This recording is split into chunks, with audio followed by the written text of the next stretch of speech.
My wife forgot to pick me up from the hospital after my surgery. She said, "Oh, I'm so sorry." It totally slipped my mind. I replied, "It's okay." A few weeks later, on her 30th birthday, I did nothing. When she cried and asked why, I just replied, "Oh, I'm so sorry." It totally slipped my mind. Listen, you have to understand the stakes here. It wasn't just my foot that was broken. It was the foundation of our entire relationship. I'm Owen, 37, and my job is coding complex trading algorithms in Miami. My life is built on systems that reward precision and presence. My wife, Clara, 30, lives on the opposite side of the ledger. She's in high-pressure sales. Her life is perpetual motion and external validation. We always had an unspoken contract.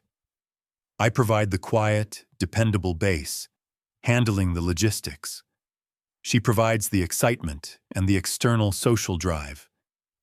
She saw my presence as an obligation. I saw her return home as the reward. The accident was stupid. A fall during a weekend hike. I needed minor surgery to set the bone.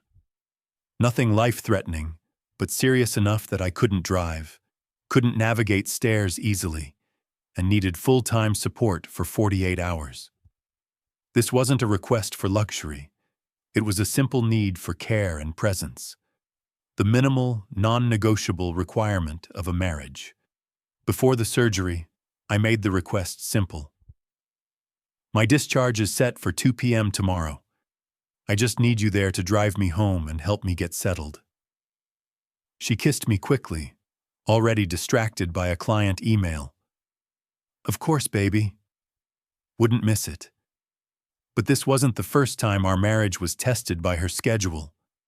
She had missed important family events, always with the same dismissive phrase. It slipped my mind. It's just a thing. Stop overreacting. This surgery was different. It was the final stress test. It wasn't optional. It was a physical necessity that measured her loyalty against her convenience. The surgery went smoothly. I woke up from anesthesia, groggy and in pain, but relieved. I waited. 2 p.m. passed. Then 3 p.m. I texted her. "Discharge ready. Where are you?" The reply came 45 minutes later. "OMG, I am so sorry. I totally lost track of the clock." She followed up with a call. I answered, the IV still taped to my arm. "Babe, I got caught up with the girls." They had this huge yacht day planned, and I totally lost track of time. It slipped my mind. "Come on, we'll celebrate this weekend, right?" I was sitting in a hospital gown, in pain, realizing my wife had traded my physical safety for a champagne toast on a yacht. The betrayal was absolute, but I didn't argue. I simply said, my voice empty, "No problem, have fun." I hung up, called an Uber, and spent the most painful 40-minute ride of my life going home. I knew then that the only way to meet her absolute negligence was with an absolute severance, delivered using her own cruel vocabulary. The ride home in the Uber was torture. Every bump in the road sent a white-hot spike through my leg, but the physical agony was nothing compared to the quiet, crushing realization of her betrayal. I was clutching the discharge papers, the ink blurry with the rain outside. I got back to the house, our house, and the irony was immediate. The refrigerator was stocked, the bed was made, the structure was perfect, but the contract was null and void. I didn't call her. I didn't text. I went straight to my home office and began to operate on my life like a compromised system. First, the financial severance. I spent 2 hours liquidating our joint savings, transferring my entire portion, the money I earned coding late while she was at networking events, into a new, encrypted account. I left the joint account with exactly $40, enough for one emergency Uber ride, nothing more. I called the bank and canceled her supplementary credit card, citing unauthorized risk exposure. The financial pipeline was shut down completely. Clara walked in around 7 p.m., hours later. She smelled faintly of salt air and expensive sunscreen, the scent of the party she chose over me. She found me on the sofa, propped up with pillows, the cast on my leg a visible symbol of my need. She didn't rush over. She looked tired, annoyed. "Are you still doing that?" She sighed, tossing her designer bag onto a chair. "I told you I was sorry." "You're dragging this out, Owen." That phrase, "dragging this out," was the final confirmation. My pain was an inconvenience. My betrayal was merely a logistical problem for her schedule. I looked at the woman who saw my injury as a personal insult to her fun. "I'm not dragging anything out, Clara," I said, my voice completely level. "I'm making a change." She didn't notice the empty closets upstairs. She didn't notice the crucial financial documents missing from the safe. She was too busy thinking about herself. She launched into a full defense, using her favorite excuse. "It was just a forgetful moment." It totally slipped my mind. "You need to have some compassion, Owen." She tried to hug me, a sudden performative gesture. I pulled back. "Compassion is what I asked for at 2 p.m. at the hospital. What you gave me was an Uber receipt and a lie." She snapped. "Fine. If you're going to be a martyr about it, then what do you want? An apology? Here it is. Now get over it." I smiled. The smile was cold, complete and terrifying. "You're right," I said. "I want to get over it. Permanently." I then spent the rest of the evening ignoring her completely. I was typing on my laptop, finalizing the final detail of the plan, the event that would bring the entire structure down. I filed for divorce that night. But the official paperwork wasn't the final move. The final move was scheduled for her 30th birthday. The month that followed wasn't a separation. It was an experiment in psychological physics. I stayed in the guest room, cast heavy, my silence an active force against her chaos. Clara, convinced she had won the fight by forcing me into a public apology, assumed the storm had passed. She continued to live exactly as she pleased, going out late, spending her time with her social circle, treating the house as her own personal, guilt-free hotel. She didn't know I had already filed the divorce papers. She didn't know her supplementary credit card was a dead weight in her purse. She didn't know I had meticulously transferred my funds, leaving her with the financial skeleton of our shared life. Her greatest weakness was her inability to remember the inconsequential. The anniversary, the hospital pickup, the small promises, all slipped her mind because they weren't about her. My revenge was built entirely on this principle: to make my existence equally inconsequential to her, until the moment it mattered most. I went about my life, working remotely, healing my leg, but I treated Clara with an unsettling, precise politeness. I cooked elaborate meals, but only for myself, making sure the aroma of fresh rosemary and garlic filled the kitchen. I didn't offer her any. If she ran out of coffee grounds, something I used to buy in bulk, I would simply say, "Oh, I'm so sorry." I only track my personal inventory now. It totally slipped my mind. The casual cruelty of her own words, mirrored back to her with perfect composure, drove her slowly insane. She couldn't accuse me of being angry or abusive. I was simply forgetting, just as she had. She tried to fight back by turning up the music, inviting friends over, and trying to act overjoyed. But the joy felt hollow. She was constantly performing for an audience that I had inoculated with silence and logic. The build-up to her 30th birthday was relentless. This was her defining milestone, the day she planned to prove her success to the world. She meticulously organized the entire event, a massive party at a high-end venue requiring months of planning and massive deposits. She spent hours showing me photos of her custom-made dress, her guest list, and the lavish menu.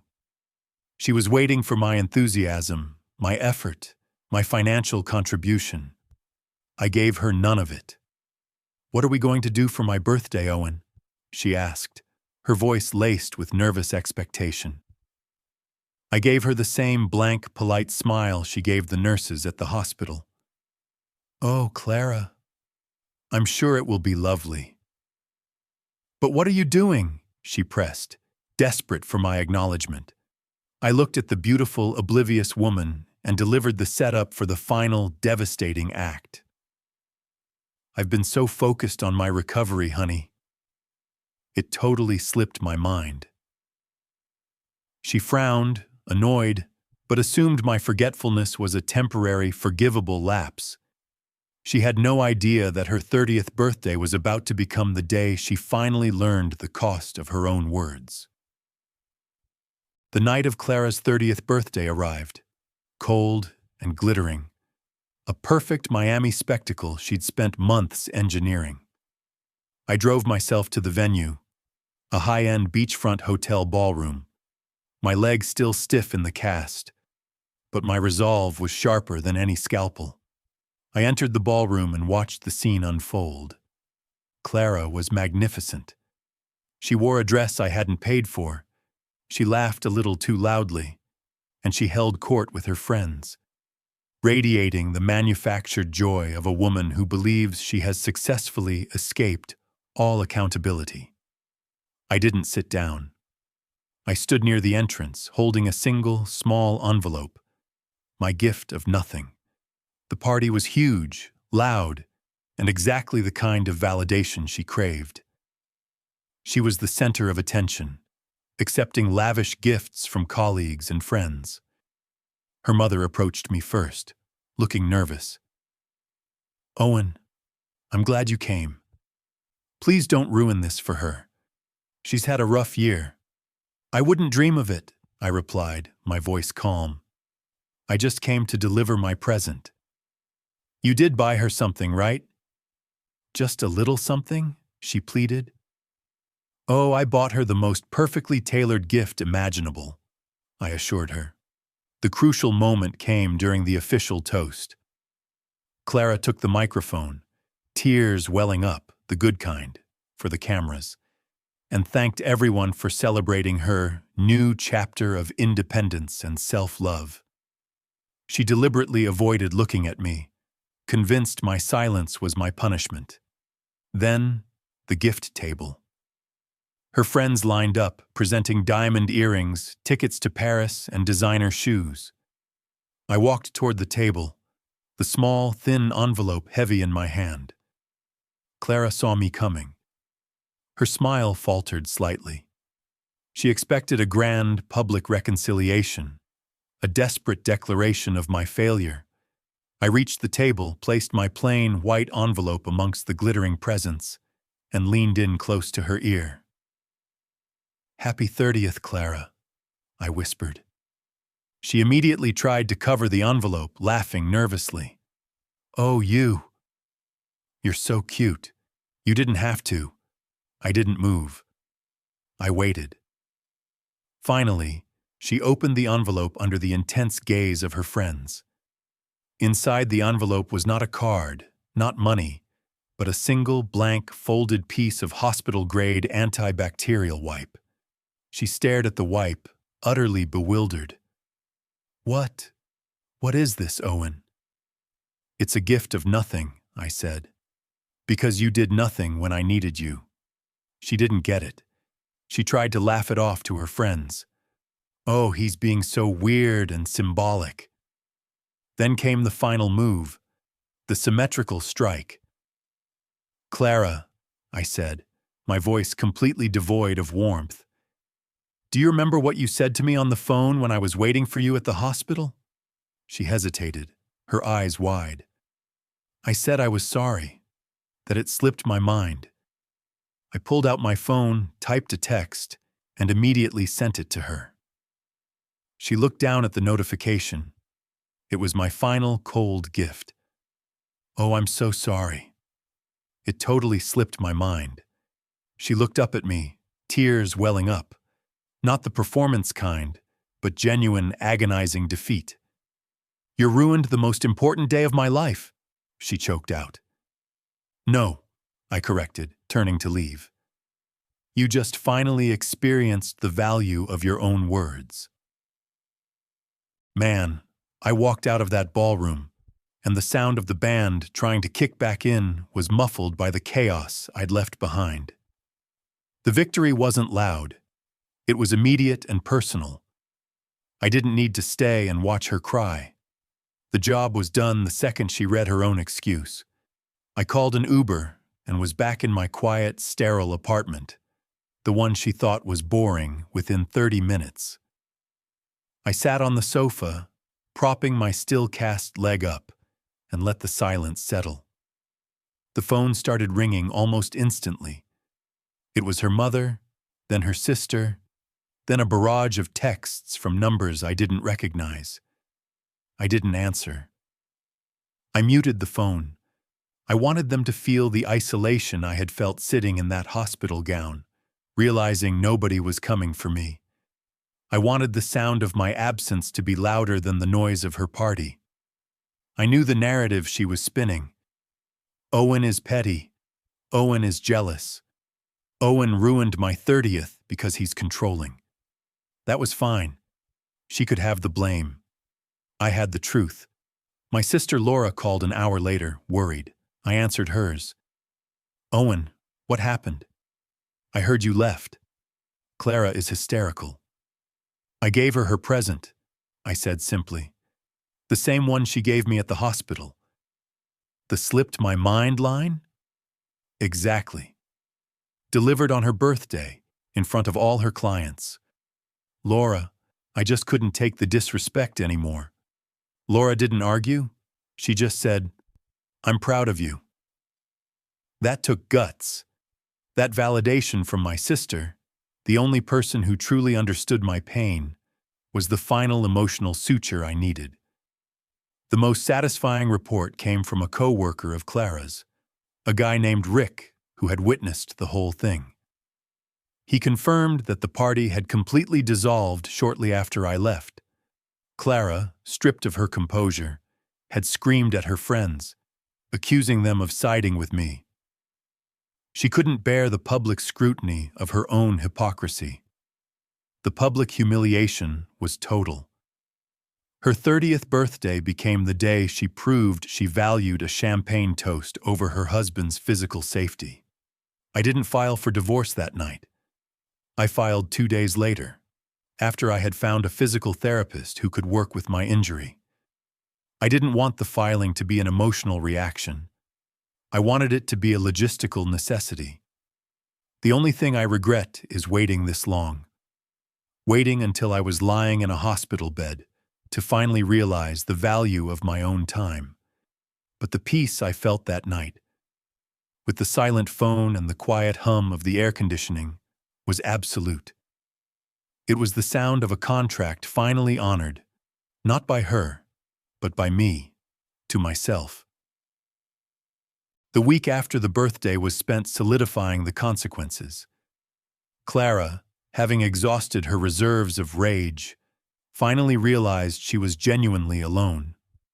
She tried to come home. I had already changed the locks and initiated a strict legal no-contact protocol.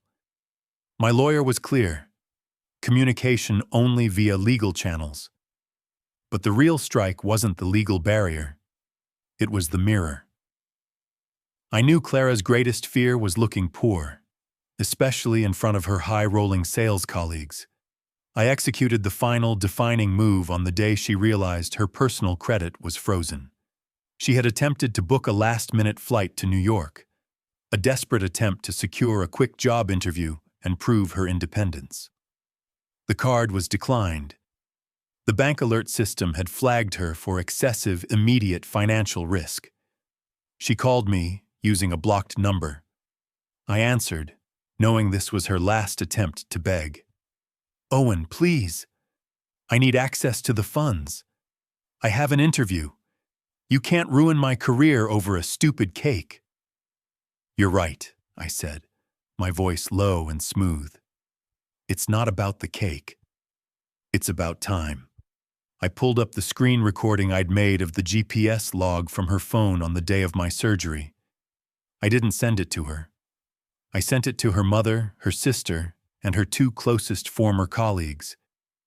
The video showed her phone's location pinging near the yacht club pool for 6 hours straight, exactly when she should have been picking me up from the hospital. I attached a simple message to the video. I forgot where she was. It totally slipped my mind. I had taken her own cruel logic, the slipped my mind excuse, and weaponized it against her entire social structure. I had mirrored her negligible view of my life directly back onto her social capital. The reaction was immediate and devastating. Her sister called me, not to yell, but to ask for the address of my lawyer. She was helping her mother, who was reeling from the visual evidence of Clara's complete lack of empathy. Her career was finished. Her colleagues couldn't overlook a documented display of such profound narcissism and financial instability. The worst part of her punishment was psychological. She was forced to live with the knowledge that I, the man she dismissed as too sensitive, had meticulously preserved the evidence of her moral failure. I finalized the divorce paperwork, ensuring she walked away with only the clothes she needed and the knowledge that she had traded genuine commitment for a few hours of superficial fun. I sold the house. It held too many echoes of her laughter and her disdain. The money I received was clean, untainted by the emotional cost of her negligence. I left Miami shortly after, heading north, where the cold air felt cleaner and the people valued quiet integrity over loud performance. I had taken her most dismissive phrase and made it the epitaph of our marriage. The weeks that followed weren't marked by loud anger. They were marked by the sound of my life being rebooted in absolute silence. I didn't lose my dignity in that marriage. I simply sacrificed my trust to gain irrefutable evidence. Filing the divorce papers was the easy part. The lawyer just needed the hospital discharge summary and the GPS log I had pulled from my car's diagnostics. The evidence of negligence was too clear to fight. The most satisfying moment wasn't the signature. It was watching the Miami house sell. The place held too many echoes of her disdain. I used the equity to buy a secluded small cabin in the mountains of North Carolina, a place far from the yachts and the sales targets, a place where my broken leg and my quiet life were simply facts of nature, not liabilities. Clara's fallout was complete isolation. Her career was finished. The video evidence of her profound narcissism and financial instability was too toxic for her professional network. Her high-status friends vanished instantly. They had associated with success, not with the chaos of an evicted former spouse. She was forced to move back to Phoenix, settling exactly where the one-way ticket I bought her had aimed: the cramped, quiet shame of her childhood room. The woman who feared being stuck in a boring routine was now locked into a mandatory, painful routine of rebuilding from zero. I poured that energy into my writing, the freelance script project I had shelved for 3 years. It was a clean, measurable project, a direct result of removing the constant, toxic subtraction she represented. My sister Laura visited me once. She sat on the porch swing, sipping tea, and told me that our family was finally at peace. She said my mother cried when she saw the hospital discharge papers, realizing the depth of Clara's indifference. The most profound realization came when I sold the old wedding band. I didn't keep it. I used the money to buy a new, high-end power tool for my workshop. The symbol of broken commitment was traded for a tool of creation. I looked at the simple, quiet life I had built. My work, my books, and the long, uninterrupted hours I spent writing. It was a life defined by presence, not postponement. Clara once told me that celebrating our anniversary was just a dinner. I made sure she learned that my time, my loyalty, and my pain were not disposable. The exchange rate for my piece was excellent. I finished the final script for my project last month. It was a story about a man who finally valued his own time. I titled it, simply, The Weekend You Missed. Closing reflection. She wanted me to hold space for her. I did. I held the space she was supposed to fill, and when she didn't show up, I took the entire room with me. That was the perfect closure.